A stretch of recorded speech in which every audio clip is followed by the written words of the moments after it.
request you to please kindly take your seat. Well, now we will be moving on to our first panel discussion. We would take a few minutes to set up the stage. The topic of today's panel discussion, the first panel discussion, is IR latest guidelines, adoption and adherence. Extra add-ons will be starting on now. First of all, I would like to introduce our moderator of this panel discussion. We would like to invite on stage Mr. Partho Shengupta, Senior Vice President and Head of ITSS ITC Limited. A huge round of applause as we welcome him on the stage.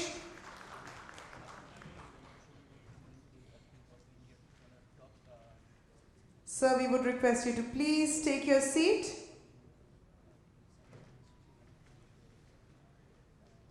We would invite on stage our next panelist, Mr. Sanjay Prasad, CIO, RPSG CSC Power Group. A huge round of applause as we welcome him on the stage. His focus areas are enterprise IT governance, interventions through foundational digital technology and cybersecurity using levers of AI, ML, NLP, process automation, blockchain and IT-OT integration. A huge round of applause for him. We would now like to invite on stage Mr. Shomok Shom, GM Digital Security Practice, Mindtree. A huge round of applause as we welcome him on stage. Mr. Shom is General Manager in the Digital Security Practice of Mindtree, where he leads GRC services globally. Prior to Mindtree, he worked in Wipro as the Business Information Security Officer for Europe as a part of the CISO organization. Shomok has 22 years of information risk and security experience behind his back. Can we please have a huge round of applause as we welcome him on the stage. We would now like to welcome Mr. Srikant Shutole, CEO, iValue Info Solutions Private Limited. A huge round of applause as we welcome him on the stage. He has built a strong reputation in the industry on the back of his management leadership roles in B2B business across IT, telecommunications, value-added services, software and cybersecurity industries over the past 30 plus years. As iValue's Chief Executive, he is responsible for heading iValue's business and operations, iValue's areas of business interest and Srikant's expertise around cloud services, cyber security, IoT, smart city, data center services, IT infrastructure, planning and management and outsourcing services will go hand in hand in creating a futuristic win-win situation with this association. A very warm welcome to all our panelists. Our next panel speaker is Mr. Anupam Agarwal, Senior Consultant TCS. Can we please invite him on stage? Mr. Anupam Agarwal.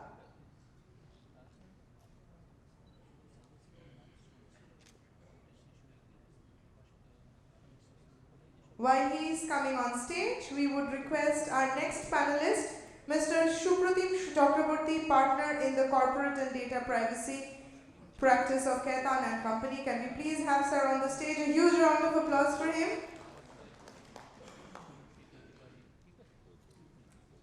Supratim is a partner in the Corporate and Data Protection Practice Group of Khaitan and Company, which is a premier national law firm. He is considered a thought leader in the data privacy and protection spaces in India. Supratim has advised eminent clients in relation to information technology laws in India, including on critical issues penetrating to data privacy, cyber security, and intermittently liability. He has been providing inputs to the government on upcoming technology-related laws of the country. Supratim has been recognized as a notable practitioner in 2020, 21 and 22 rankings of IFLR 1000 and has been recognized as a leading individual in 2021 and 22 in the Legal 500 edition of Data Protection in India. A very warm welcome to all our guests on the stage. Can we please have a huge round of applause for the full house? Now I would request Mr. Partho Shengupta to take charge and continue with the panel discussion. Thank you. Good afternoon all.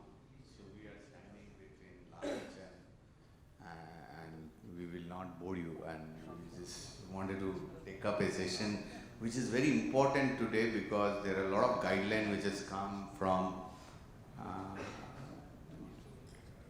the central government and authorized bodies like SAR.in, and those guidelines we need to comply.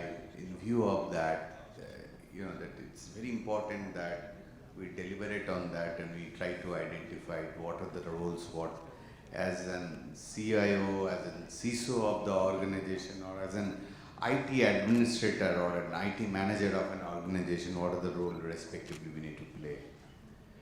While we are trying to identify that what exactly is the guideline, I think I'm sure that all of you have worked and have gone through the guideline. And I want to summarize that guideline into few areas. There are 6 pointers for them. 6 pointer is that one, they were talking about that have a time synchronization with all your IT assets. Okay. Number 2, they were saying that mandatorily you must report if there is any incident which is happening within the organization, you must report that incident within 6 hours. Third is designate a point of contact for your organization who will be reporting on behalf of the organization, and he should, with whom SAR.in will communicate if there is any further information if it is required. Fourth is that maintain the log of all ICT system in your organization for a period of 180 days. Fifth is that there is a pointer where it says that if you have got a VPN service provider and all, if you're stopping the service also over here, for next 5 years, please keep all the data pertaining to the access. And the 6th point is that if you are an e-wallet service provider, keep the data pertaining to the KYC data, etc. for 6 years. So all of us were little clueless into how do you shape up, how do you do this and all.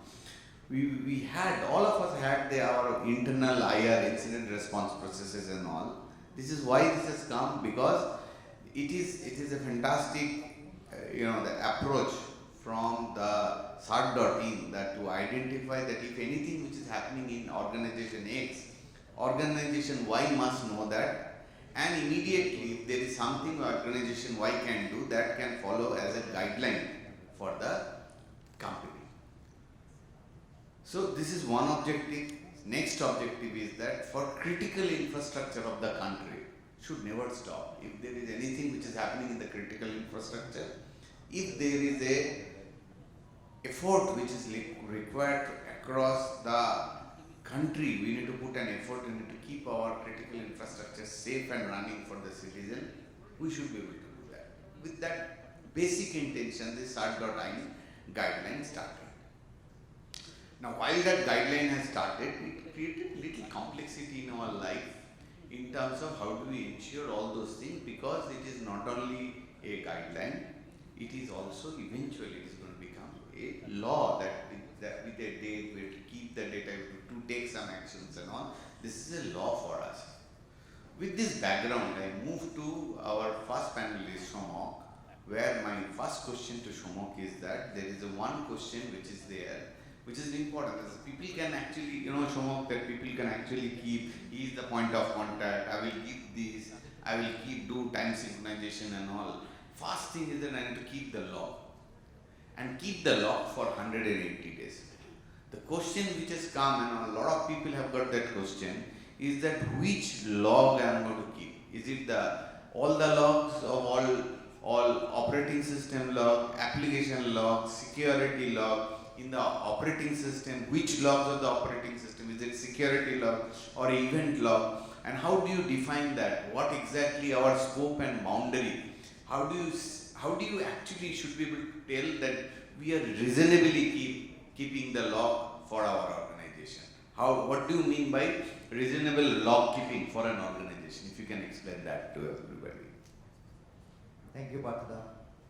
So the whole ambiguity lies in the wording, how this guidelines is worded. It says all ICT system logs.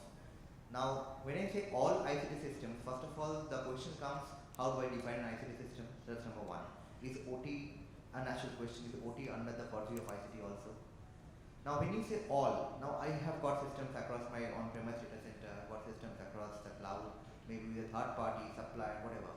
So are all the systems also in the purview? So that answers all. ICT and all. Now, again, logs. Now, as Partha mentioned, which log? Transaction log, event log, application log, system log, what log? So the certain guideline is totally silent on that. I think that this is intentionally they are silent because they don't want to define. They want to keep this as a gray because any effort to define this will definitely lead to a lot of discussions and deliberations, and maybe this will never reach a conclusion. So at the end of the day, I think it's left up to the body corporate or the organization or the CSP or whoever to interpret the guideline as per its own reasonable understanding. We must understand that the context and the background of this guideline is IR, incident response. So any log which is required to be produced or will help in responding to an incident or in the investigation of an incident should be maintained. That is how I should interpret. Then at the end of the day, which systems logs I maintain, where do I maintain, in what format, and how long? 180 days is definitely defined, so that question is no more a question, not a no-brainer. 180 days I have to mention. But coming to 180 days also, 180 days may be a huge ask for systems on the cloud, for logs of systems on the cloud. Okay. Now there was also a question someone had raised. Where do you want to keep the logs? Which logs are acceptable? So someone said, they replied back, Indian jurisdiction. That Indian jurisdiction means that within the jurisdiction of Indian law enforcement authorities. So if the log is physically stored in data center in Singapore, is there an Indian jurisdiction? So a lot of questions can be raised, would be raised, and have been raised all in time. I think this, while I answer this, that this is kept gray. At the same time, we have to understand this from the background of IR only. I think that's how I should answer this question. Okay. So what you are trying to tell, for the purpose of detection of an incident, whatever log is required by the organization, they should preserve it. It is up to the organization to define what logs are to be preserved. So I'm saying that what you are trying to tell, I'm trying to summarize that you have to keep the log of all ICT system. Which log to be maintained for all ICT system is up to the organization to define. Okay, fantastic. Yeah, please. Of course, one is what logs need to be preserved. The next point which comes as a corollary is what logs need to be shared. So there is a lot of opinion going around it because one way of questioning oneself into what logs can be shared, there is a three-way test which is undertaken. More on your side. One is on the legality, and the next is the legitimacy of purpose for which the log is being asked for in terms of information. And of course, third is the materiality. So there would be logs which would contain business confidential information. Does that need to get shared? Then it also, the logs that are required for sharing has to be on a need basis. And fourth is obviously the whole materiality of it. So this is this point one can question oneself before you actually ask someone that yes, I need to share these logs. Lastly, in terms of, I think Shumak talked about overseas, there could be a demand that while the logs are overseas, you please make an effort to replicate that log within the national boundaries. So all that, of course, entails a cost. Along with it, the discipline, irrespective of whether we are, sharing the logs, it is in our own interest to obviously have those logs for our own purpose of incident response. So that adds into the the bottom line, which I think we'll touch upon later. I think that's a great point. That's a great point. Yeah. So I think one more point which we need to add actually is in the current situation when the digital transformation is on for most of the organizations, irrespective whether it's in the banking side or the manufacturing side or any service provider side. But fundamentally, supply chain becomes another additional subject now. When we look at the certain guidelines, naturally the logs to be maintained, managed for your own ICT systems, but you're also dependent on the supply chain part of it for third parties to come and deliver. And I can give a simple example of currently from the digital transformation, especially in the banking space in the last 2 or 3 years perspective, when we're looking at lot many banks or institutions, banking institutions have gone ahead and outsourced the digital application side to the third party. Naturally then, but the banking license essentially is applicable for the bankers. Similarly, for the power service providers, the license is applicable to the power service providers. But whatever is getting outsourced, you may have to look at that additional aspect also from the log management point of view. You may have to perhaps inform your third-party suppliers to even follow the same guidelines as what your organization is likely to follow, so that there is a cohesive understanding in terms of, and you should not come under the pressure as a user. Absolutely right. Absolutely right. So there are few important points which has emerged actually that brings up the next question. So Shrikant was talking about various systems. Our supply chain partners were having a lot of other applications and all. They are not part of our core IT applications. They talk to us in terms of how do we extend our B2B application interconnects. It is there in every organization. Everybody will require it today is a B2B application interconnects. So then the one point which has become very important, that the time of your organization and time of other organization should sync. A transaction where I transact now here and the transaction which got posted there, if both of them are not using the same timeshare, then you are going to get into a problem. So problem is because when the debate starts, it will never be a problem. The problem will come whenever the debate starts, that whether the issue, whatever has been mentioned over here about security issue, security labs and all, dispute resolutions and all. For that, whenever that issue will come, if both of are not taking time from a single time server, it is going to get into a problem. How? And it is so complex today because each desktop needs to take one single time, each server needs to get a single time. My question back to Sanjay, that how you are thinking, that how you are ensuring, how do you think that this issue will get addressed in all in other organizations like Yeah, so let me just reflect back onto the guidelines.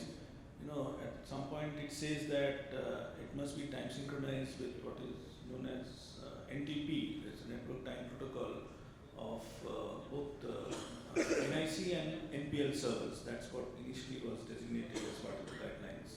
NPL is National Physical Laboratory. Now obviously, as Partha mentioned, that becomes an immense task.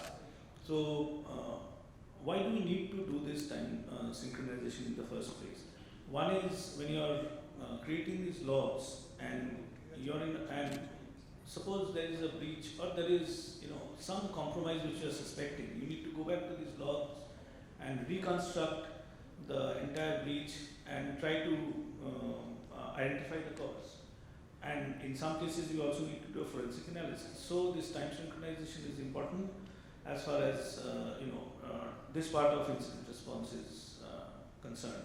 However, doing this time synchronization as initially suggested turns out to be very cumbersome. And on the back end, these NIC and NPL servers also are set to synchronize, and I'm not an expert on that part of the journey, with what is known as Universal Coordinated Time, loosely understood as GMT. So what probably comes out as a reasonable common sense which one can achieve is, even if you have a time difference, so there would be organizations who are operating in different geographies. So they need to ensure that these time differences are accounted for, and there is enough backup evidence to say that yes, one or two of your servers may actually get linked with your the NTP that has been designated, but the rest you are able to identify the time difference and reasonably prove that they are within the time frame that you have administered for yourself. For instance, the other example is if you have if you are using cloud-based systems, reputed cloud providers. Another, again, these are all still going into a lot of debates. Another reasonable point is, should we take the timestamp of the cloud service provider, and you can then put that as part of your reference time library and take up the calls. So there is still, the last word has not been written about it yet. Yeah, okay. So what we are trying to tell is that that we have our GPS, that our time service provider, whoever is there in the country. So from there, we are, the government has identified few sources, SAR.in has identified few sources. We should take time from those, from those time service providers and take the time. We should also communicate to the SAS or PAS service provider who are giving services to us to comply to this guideline. So when we are complying to that guideline, all of us should be part of that specific time which has been given by the SAR.in. We should be part of and comply to that guideline. But there are certain challenges, that this forum is actually does not have all solutions. It is still under the debate. I also think that how do you address the system? One, there is a air gap system in a factory. It never connects to an IP. It connects sometimes that whenever there is a USB file, some file transfer, some file copy for some patching is required, then they connect. So virus can come? Yes, virus can come. Now just to ensure that, that to comply with law of land, will I open a channel to synchronize with the NTP server? So then I need a firewall, I need an interconnect, I need to go and connect with an NTP server. So everything is required just because I will attach one USB one day and all. So there are a lot of areas where there are challenges. I think what the intention is very clear that what we are trying to do, it is going to give us a lot of help and comfort, in terms of each and every transaction which is happening within the country. Some deliberation, some debate, I think it is going to come up a lot. Now I move to the third area. So the okay. So I move to the third area. The third area is Shrikant. Okay, Shrikant, if you can have that, the third area which you want to address, that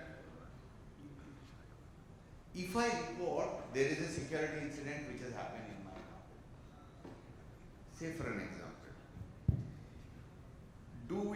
if somebody reports, does it impact, how do you handle the reputation of the company at that point in time? Or the companies will be, how to deal with that? People are scared about when I speak to in a closer group with the CEOs, I'm bringing up in an open forum, people are scared and saying that if I have got certain incident, what kind of an incident should I do? If I tell I've got, that I don't know what is the incident classification, if one of my server is down with the virus and all, should I go and report it certain? Or if I find it out one patch was missing, that's my problem, my failure, and that virus has come. Will I go back and report to certain and tell them, or what is the point of reporting that? Because that patch was anyway missing, everybody knows whose server the patch is missing, that server will get that. So will I go back and report? That's a doubt in people's mind. I think again, the certain guidelines are definitely providing that advantage back to the organizations in terms of how you want to go and report the incident. At the end of the day, you will have enough logs, you will have enough events to correlate, you will see enough alerts, and then eventually you will zero down in terms of whether this is really causing the incident and do I need to really respond back. If you're talking about the incident which is now well defined from your organization perspective, saying that okay, my prevention technologies have given enough alerts, my detection technologies have given enough alerts, and now I'm really looking at how do I respond back. If that is a situation which is getting analyzed, and naturally you have your own internal as well as the external auditors come, organizations which are doing the incident response work for you, definitely when you look at and collide with all of this, and then when you decide, okay, this really is the one which needs to be reported, because I am already seeing the, and you can also then go back and really look at from the architectural perspective as well. Look at the entire Lockheed Martin kill chain perspective, and look at are you really suspecting the 6th or the 7th step, okay, in the Lockheed Martin kill chain. That means somebody has really taken the system control, somebody has really now gone and taken the command control, and now this is the time for me to really go and report back to the certain part of it, because that means somebody has really taken the full control of the organization, okay, from the IT systems perspective. So these are some of the simple high level guidelines I would say. If you are already on the 4th stage or the 4th step, which essentially means that the hacker or the outsider is now observed in one of your machine, the one which you mentioned initially. I'm seeing somebody who was coming, and one of the say APT group or one of the geopolitical or film group is already there, okay, who's taken control of one machine, and all your controls are already suggesting that need not be reported, because at the end of the day, he just come in, so he just taken control of one or two systems, but his lateral movement is yet to happen. If you already suspected and controlled and seen though that behavior part of it, you can stop the lateral movement part of it, and then you can take a control of the situation in your hand with respect to your IR agency, and then decide whether you want to still report or whether you want to control back both the situations. But essentially, certain I think is coming mainly from taking the knowledge base from all of us put together and looking at that knowledge base that this lateral movement doesn't shift not only just from organization to or within organization but also organization to organization. I think that is the whole purpose of certain guidelines, if you ask me. I'd like to add one point if you allow. So, 13 had said that vulnerabilities need not be reported, but incidents have to be reported. It doesn't clarify what severity of incidents. First of all, doesn't clarify that. Now, incidents happen all throughout. I mean, throughout an organization, a lot of incidents happen. It all depends how we have prioritized or severized them. Now, if I have to report all incidents, it's a huge pressure, because I mean, incidents, big, small, happen a lot. Could be happening a lot in the organization. So severity, it doesn't clarify. It's ambiguous over there. Now, if I have to the 6 hours timeline for someone to practically, realistically investigate an incident, come to an understanding where it's happening, how is it happening, that takes a lot of time. But I won't comment on the 6 hours on whether it's sufficient or not. I've seen stricter laws in Europe, equally strict laws in Europe. But having worked in service provider, all I can say is that when an incident happens, it's uncomfortable for any of us or any of the person to report immediately and with all the details. So incident reporting is good, but I think certain could also do better by adding some more filters over there. How to in which cases to report incidents, maybe by severity, maybe by cost, financials, whatever, something like that. I think one pointer which I will just put, because what is happening is from the guidelines are there, but the IR perspective, naturally within your own organization, you will create your IR policy, you will create your guidelines, you will create your SPOC team, you will also know how to report to management. So the entire SOP is already well defined from within your own organization. So that also gives a good amount of control for you as an organization, what needs to be reported and when, from that perspective. Because there are, while you're reporting to certain as well, but at the same time you may have to go back and report even regulator as well, at the same time. So I think some of these things are not very clearly mentioned, but I think my only understanding is the current certain guidelines are only making it more and more proactive for all of us to get ready for that, standardization of the IR process, procedures, how will you operate, etc. So just one practical aspect I want to add here. In the past, what we have observed is that whatever information you have, if you go to cert with that bit, it's always fine, and it's not that someone has put a gun on your head that you have to get all the information within that timeline. And if it's the 7th hour, the 8th hour, skies have not fallen. Okay, I think I agree with the panelists that the idea is to bring some discipline and a culture which needs to be better. That is the intent.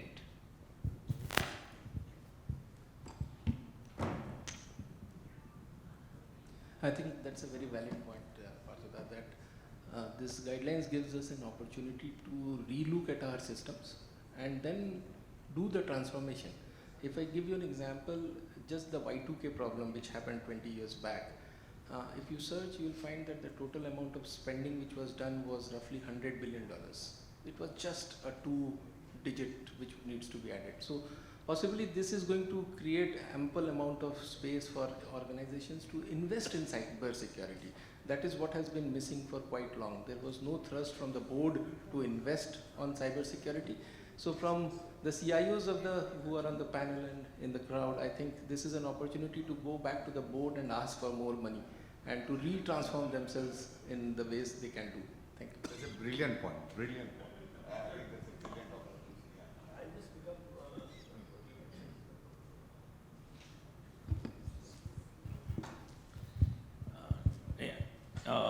If you, and it's just a suggestion which cropped up, if you are anyway sharing your data with the regulator, then maybe that's a good threshold point to also share it with certain, because silos are also breaking on the other side. So what's getting reported there will ultimately go into certain, and they may come back and question, and that relationship may get a little hampered.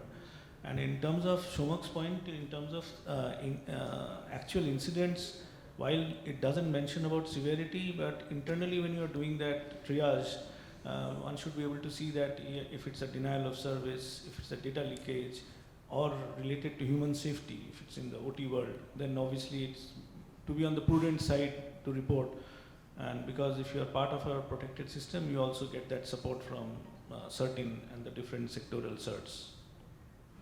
One important thing is, and I may be wrong, but the last that I know of in the data privacy bill, what JPC had recommended is a 72-hour moratorium. That means within that you need to report. So versus the initial 6-hour stringent timeline that was first floated, looks a little out of sync. No, these are all important points. It's just wanted to sum up that and all. What we have learned from the panel is that I heard Srikant telling is that you need not report all, and he is telling that what you feel is that you don't know. You feel you have a doubt. Like today you know that there is some issue with a patch, there is some issue with an access. Because of that, your misconfiguration has created some problem. If you are not part of the critical infrastructure, you may avoid. If you are not part of the critical infrastructure, which is actually can create problem for your customer or a partner, then you may avoid reporting. That's what Srikant was trying to tell. Shomak was trying to tell on top of it that that this guideline is not very clear about what has to be defined about the when to report. But that was re-clarified that you should define what is critical security incident for your organization. If you think that you define that my customer data, which is a PII information, is compromised, I will report that to the regulator, number one. Number two, if my digital ability goes down by this percentage within the organization, which hampers my productivity or which hampers my top line or a bottom line of the organization, I will report to the regulator. I define that list for myself, and based on that, if any of these is actually qualifying as my incident for my organization. Third factor is, how do I judge that incident which has happened for my organization, whether it is an IT incident or a cyber security incident. I will just sum up all these three, that once my incident, whatever I have, there is some incident which has happened, it classifies in the category of what I defined as an incident.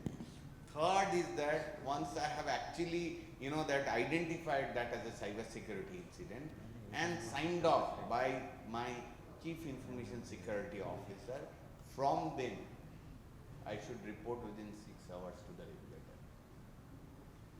That's what is the panel from the panel. I'm just summarizing what panels have told. Can I add some? So Partha, I think there is a great opportunity for the industry here to come and create some sort of guidelines which is acceptable to all. Now, what we are talking about, every organization creates their own set of guidelines, get it vetted from CISO or from the board or from CIO.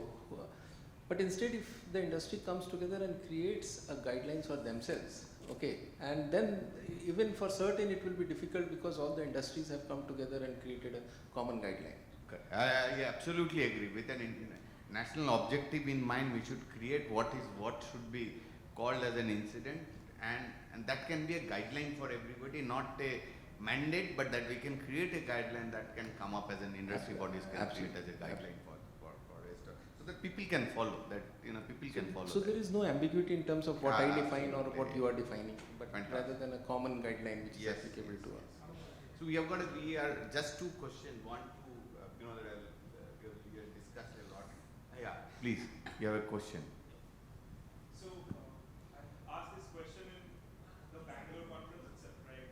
I'm asking the same question again. The guidelines that Certain has provided, it says that any organization, if an incident happens, has to report within 6 hours. How do they track if someone does not report? What's the method of tracking? Like, an incident might happen. Take for example, for the biggest, largest private bank in India, right? Which is under RBI Master Director's guidelines. Now, an incident has happened, right? And it has particular incident. What I am telling right now is a real incident that has happened last week. They are working with a particular SOC provider. Now, the SOC provider, SOC panel, had a default username password. So, a group of threat hunters got access into it. Now, actually, we have access to 252 systems of that bank. We inform the bank. They're not going to Certain and informing it. It's a real incident, right? And it's not coming out as well. I understand the perspective which Shrikant was telling, that it's kind of that Certain is trying to collect the data so that they can create a repository. But when it happens to an organization, as Shomukta was telling on, it's uncomfortable for the organizations because their reputation, financial, legal, everything is at stake, right? If someone does not report, does Certain have a mechanism to track? Because there would be a lot of incidents, and for big organizations, it's like it comes out, like it happened for Tata Power. But there would be many minor organizations, minor financial sectors as well, where things would not come out. So, how to track that thing? No, I just wanted to tell that it is very objective driven. It is there anything got compromised which is creating a risk for the organization? Is there any? So he has defined, he has written that a bank, customer data has gone, a malicious transaction has happened, or that somebody's account has been deleted. So if any of this, he has defined that what I should what I should write that this is an incident for me. If in his organization, if he has written that leakage of my password is also falls under that category, he needs to report. If he has not written that I have got a weak password, somebody has gotten access, he has intimated me, is not part of my SOP for my critical security incident, he need not report. Okay? If this is part, then the moment time you have intimated him, I have got this username and password you have intimated to him, then that's not to be reported.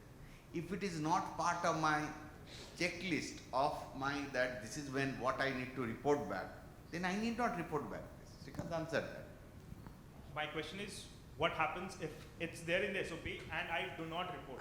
So if you do not report, if say for an example, if you do not report anything which has happened, then you are against the law. Law will take its own actions and all if they come to know whatever is the later part of the day. People take, a lot of people does a lot of bad things in the world. Whenever law comes to know, law will take its action. Can I just add from a purely legal perspective what will happen, okay? The related section is 70B, and if you read the Information Technology Act, it is 1 year imprisonment or 1 lakh rupee fine. So truly speaking, there is not enough deterrent. And in a closed door meeting with the minister, they are very categorically say that our intent is not to go behind people and penalize them, right? Idea is to better the posture of cybersecurity in the country. I'll try to answer Sanket's question. The answer is no. As of now, there is no mechanism to track. But now let's take an example. Suppose the service provider X has been breached. And in his regulatory filing, he has mentioned that we have been breached and we are taking these measures, so and so. Now, this service provider is serving 10 other banks or 10 other customers. And none of these customers or one of these customers has not reported that we are using the services of this and our systems in turn have been breached. Okay. While maybe some few others have. So if the regulator, MIT in this case or whoever, comes to know that this guy has not reported, but the service provider had reported, so later, as Shubhadev says, the law will take its own course. But the answer to the question is no, I think. I think I'll give you another view, actually, simple view. Law enforcement and the regulation are the two sides of the same coin. There are countries where the law enforcement is very strong. Okay, so naturally, the penalties or from the action to be taken by the government or from the law enforcement agency is pretty different. In our country right now, the regulation is high. Okay, so that's the other side of the coin. On the regulatory aspect side, naturally, we are looking at the regulation in a view not to penalize, but it's essentially for security posture improvement part of it. Number one. Number two, how can I reduce the IR number of IRs happening actually in my organization? For that, there are various mechanisms, technologies, etc., methodologies. You can have forensic experts. You can do red teaming exercises on a regular basis and start locking up all the open areas which you feel are vulnerable. Okay, where from anybody can enter, including the areas which you just now mentioned in terms of looking at the username password. Are there defaults? Are they changing? Are there any clear-cut mechanisms in front of or SOPs around that part of it? Some of those things. But essentially, what CERTIN is trying to do from the regulatory aspect perspective is that promote this security posture management improvement on a regular basis. And how do you minimize your IR? But at the same time, in case if anything goes wrong, those are the guidelines. That's the whole idea. So we have got another 2 minutes, 3 minutes more max. Okay, just to. We have another question. Could we please have a volunteer? Yeah, please. Thank you. So I'm associated with one of the major telecom service providers, and then the CERTIN CISO is a regular meeting with the telecom service operators, all the three, to understand the critical infrastructure they have, and this guideline, which is given for what you define as the critical, it is been agreed with them. So at least from the telecom perspective, you cannot skip and do not report, number one. Number two, CERTIN has a sub-body already created who are actually going and performing the audit of these critical infrastructure of all three telecom service providers in India. And if they found any anomaly there, they will obviously take a legal action against that. So it is started. It will also go to the other industry. Thank you. Brilliant. I think we have to put I have got a question back to Supratim and Anupam. Is that first question to quick round, Supratim, that that is the guy whose name is given to Sat.in, will he get penalized? Do we need to scare about that? Right. I think I'll put a very straightforward answer. Answer is no. Okay. Right. Because like I told, if you look at the penalty, it is not really to have a heavy deterrent. It's 1 lakh rupee fine and one year imprisonment. On top of which, the ministry has also said the idea is to not run behind people. What they need is someone to talk to. Okay, so that is the real requirement. So that there is no fear of that. Fantastic. Next question is to Anupam. Is the last question. Anupam, that people are talking digital wallet service provider. If you shut down, also you have to keep it for 5 years. Do you think it's a threat or it's an opportunity? No, I think it's a threat. So you did not mention the word privacy, but let me give you very quickly an example. Last week I was having a little high-toned discussion with my wife, and immediately on my Chrome browser I got advertisements of divorce lawyers in Calcutta. Okay, so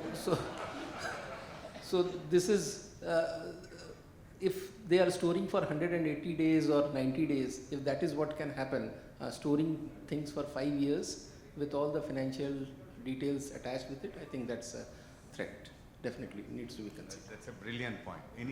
I think with this we are going to bring the closure of this session with a last note from Sanjay, if there is anything you want to add. Just wanted to add that, at the both at the national level and the state level, all the agencies have become very proactive and are working closely ever before than what we had seen earlier. Either in terms of monitoring your perimeter networks, should you share your perimeter IP addresses with certain. There is a Cyber Swachh Kendra who actually provides inputs to organizations. And I take this gentleman's point, in talks about telecom. So telecom is one of those 7 critical information infrastructures, and which includes banks, energy, power, transport, governments, and healthcare has been added during the pandemic, and of course public sector, strategic public sector undertakings. So while these agencies have taken some effort in improving the protect and detect part of the ecosystem, and if you look at the end-to-end NIST framework, this is the time that they have now come in to address the incident response piece. And therefore, it's a natural corollary that as you move forward, then there'll be a recovery piece as well in future, which connects with the cyber insurance and any other form of recovery that the organization is able to come back to its own feet once a serious breach has happened. Thank you. Thank you. Thanks everybody. Fantastic panel. And we had a great interaction with all of you. Thank you. Thank you so much, sir. That was an excellent session. But before we concluded, we would request Mr. Partho Sengupta to take charge and hand over the token of gratitude to our panel speakers.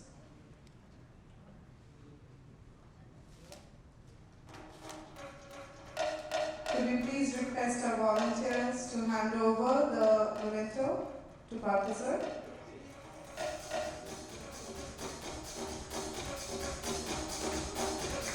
A very big round of applause from our very august audience, please.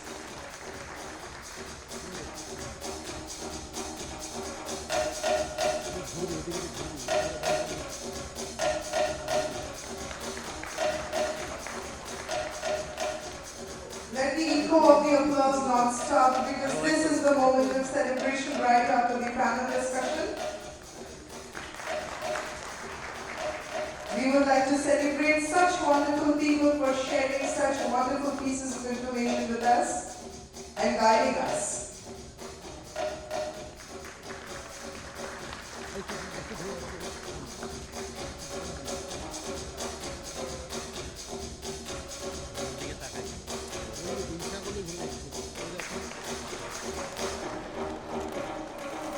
Thank you so much. We will now invite Mr. Gautam Roy to hand over our memento to show our gratitude towards Mr. Partho Sengupta. A huge round of applause. With this, we conclude our first panel discussion.